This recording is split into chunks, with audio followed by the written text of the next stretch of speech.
ದಕ್ಷಿಣ ಏಷ್ಯಾದಲ್ಲಿನ ಸಂಕೀರ್ಣ ಭೌಗೋಳಿಕ ರಾಜಕೀಯದ ಬಗ್ಗೆ ಎಚ್ಚರದಿಂದಿರುವ ಅಮೆರಿಕದ ಸೂಕ್ಷ್ಮ ಸಮತೋಲನ ಕ್ರಮವು ಯಾವುದೇ ಕಾರಣವಿಲ್ಲದೆ ಅಲ್ಲ. ಹೀಗಾಗಿ ಅಮೆರಿಕಕ್ಕೆ ದೃಢವಾದ ಚೀನಾದ ಮಧ್ಯೆ ಇಂಡೋ-ಪೆಸಿಫಿಕ್ ಪ್ರದೇಶದಲ್ಲಿ ಸ್ಥಿರತೆಯು ತನ್ನದೇ ಆದ ಕಾರ್ಯತಂತ್ರದ ಹಿತಾಸಕ್ತಿಗಳಿಗೆ ಉತ್ತಮವಾಗಿದೆ. ಪಹಲ್ಗಾಮ್ ದಾಳಿಯ ನಂತರ ಭಾರತ-ಪಾಕ್ ನಡುವಿನ ಉದ್ವಿಗ್ನತೆ ಹೆಚ್ಚುತ್ತಿರುವ ಬೆನ್ನಲ್ಲೇ ಅಮೆರಿಕ ಎರಡೂ ದೇಶಗಳೊಂದಿಗೆ ಸಂಬಂಧವನ್ನು ಕಾಯ್ದುಕೊಳ್ಳುವ ಪ್ರಯತ್ನ ಮಾಡುತ್ತಿದೆ. ಭಯೋತ್ಪಾದನೆ ವಿರುದ್ಧದ ಹೋರಾಟದಲ್ಲಿ ಭಾರತಕ್ಕೆ ಬೆಂಬಲ ವ್ಯಕ್ತಪಡಿಸಿದರೂ ಕೂಡ ಪರಿಸ್ಥಿತಿ ಉಲ್ಬಣಗೊಳ್ಳದಂತೆ ಎಚ್ಚರಿಕೆ ವಹಿಸುತ್ತಿದೆ.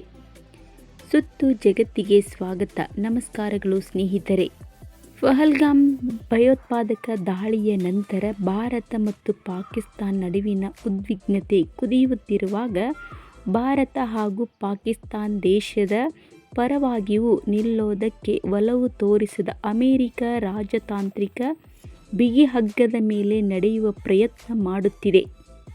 ಡೊನಾಲ್ಡ್ ಟ್ರಂಪ್ 2.0 ಅಡಿಯಲ್ಲಿ ಭಯೋತ್ಪಾದನೆಗೆ ಬೆಂಬಲ ನೀಡುವುದಕ್ಕಾಗಿ ಪಾಕಿಸ್ತಾನವನ್ನು ಸಂಕಷ್ಟಕ್ಕೆ ಸಿಲುಕಿಸಲಾಗುತ್ತದೆ ಎಂಬ ಭಾವನೆಯ ಹೊರತಾಗಿ ಇದು ಸಂಭವಿಸಿದೆ. ಅಧ್ಯಕ್ಷ ಡೊನಾಲ್ಡ್ ಟ್ರಂಪ್ ಹೊರತುಪಡಿಸಿ ಅಮೆರಿಕದ ಇತರ 4 ಉನ್ನತ ಅಧಿಕಾರಿಗಳು ಭಾರತದೊಂದಿಗೆ ಮಾತನಾಡಿದ್ದಾರೆ.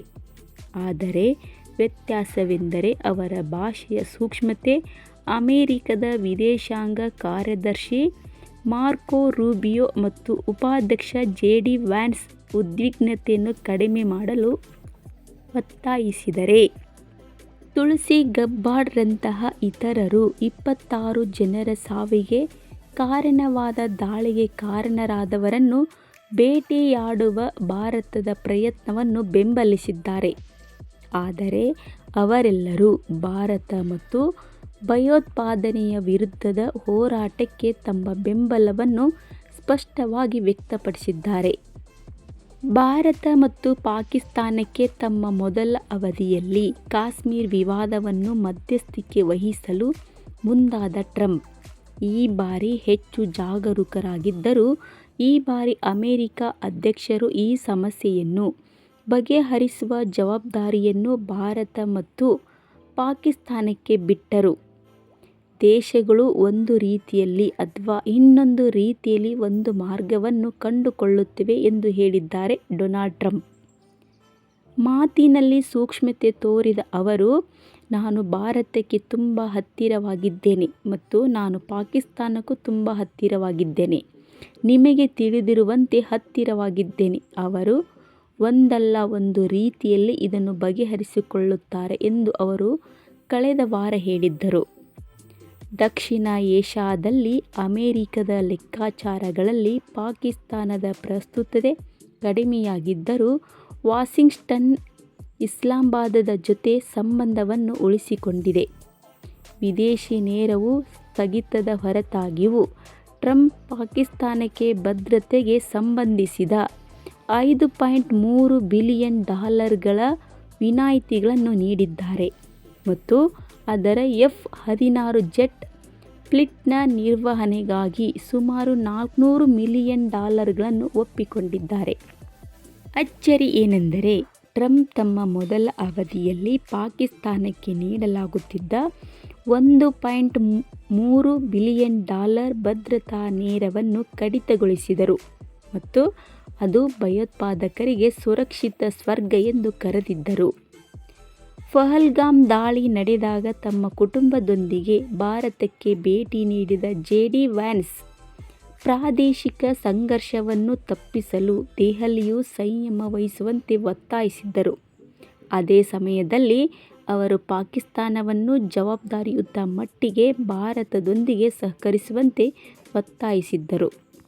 ಈ ಭಯೋತ್ಪಾದಕ ದಾಳಿಗೆ ಭಾರತವು ವ್ಯಾಪಕ ಪ್ರಾದೇಶಿಕ ಸಂಘರ್ಷಕ್ಕೆ ಕಾರಣವಾಗದ ರೀತಿಯಲ್ಲಿ ಪ್ರತಿಕ್ರಿಯಿಸುತ್ತದೆ ಎಂಬುದು ಅವರ ಆಶಯವಾಗಿತ್ತು ಮತ್ತು ಪಾಕಿಸ್ತಾನವು ಜವಾಬ್ದಾರಿಯುತವಾಗಿ ಕೆಲವೊಮ್ಮೆ ತಮ್ಮ ಪ್ರದೇಶದಲ್ಲಿ ಕಾರ್ಯನಿರ್ವಹಿಸುತ್ತಿರುವ ಭಯೋತ್ಪಾದಕರನ್ನು ಬೇಟೆಯಾಡಿ ವ್ಯವಹರಿಸುವುದನ್ನು ಖಚಿತಪಡಿಸಿಕೊಳ್ಳಲು ಭಾರತದೊಂದಿಗೆ ಸಹಕರಿಸುತ್ತದೆ ಎಂದು ಅವರು ಭಾವಿಸಿದ್ದರು.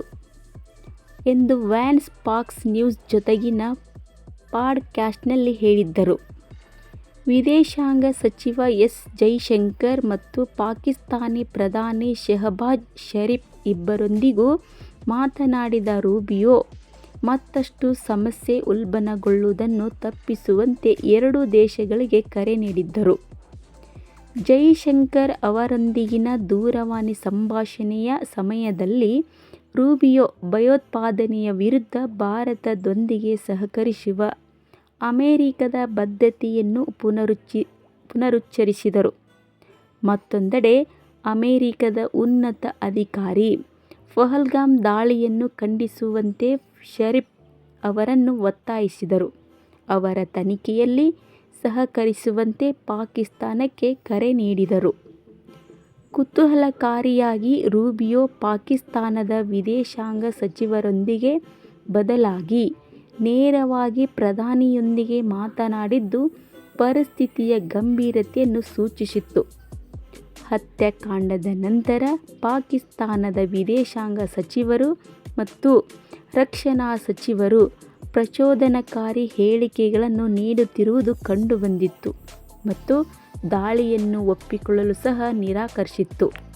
ಬಹುಶಃ ಅಮೆರಿಕದ ರಕ್ಷಣಾ ಕಾರ್ಯದರ್ಶಿ ಪೀಟ್ ಹೆಗ್ಸೆತ್ ಮತ್ತು ಅಮೆರಿಕದ ಗುಪ್ತಚರ ಮುಖ್ಯಸ್ಥೆ ತುಲ್ಸಿ ಗಬ್ಬಾರ್ಡ್ ಅವರಿಂದ ಪ್ರಬಲ ಪ್ರತಿಕ್ರಿಯೆ ಬಂದಿದೆ.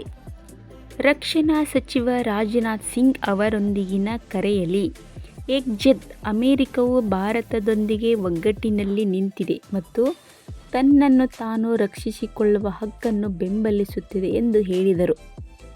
ಭಯೋತ್ಪಾದನೆಯ ವಿರುದ್ಧದ ಕ್ರಮದಲ್ಲಿ ಸರ್ಕಾರಕ್ಕೆ ಇದು ಬಹುಶಃ ಅತ್ಯಂತ ಸ್ಪಷ್ಟ ಮತ್ತು ನಿಸ್ಸಂದಿಗ್ಧವಾದ ಬೆಂಬಲವಾಗಿದೆ.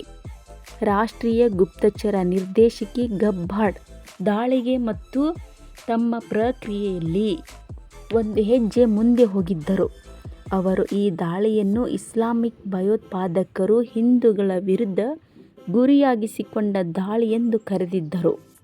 ಪಹಲ್ಗಾಮ್ನಲ್ಲಿ 26 ಹಿಂದೂಗಳನ್ನು ಗುರಿಯಾಗಿಸಿಕೊಂಡು ಹತ್ಯೆಗೈದ ಭೀಕರ ಇಸ್ಲಾಮಿ ಭಯೋತ್ಪಾದಕ ದಾಳಿಯ ಹಿನ್ನೆಲೆಯಲ್ಲಿ ಭಾರತದೊಂದಿಗೆ ಒಗ್ಗಟ್ಟಿನಿಂದ ನಿಲ್ಲುತ್ತೇವೆ ಎಂದು ಈ ಘೋರ ದಾಳಿಗೆ ಕಾರಣರಾದವರನ್ನು ನೀವು ಭೇಟಿಯಾಡಲು ನಾವು ನಿಮ್ಮೊಂದಿಗಿದ್ದೇವೆ ಮತ್ತು ನಿಮ್ಮನ್ನು ಬೆಂಬಲಿಸುತ್ತೇವೆ ಎಂದು ತುಲ್ಸಿ ಗಬ್ಬಾರ್ಡ್ ಟ್ವೀಟ್ ಮಾಡಿದ್ದಾರೆ.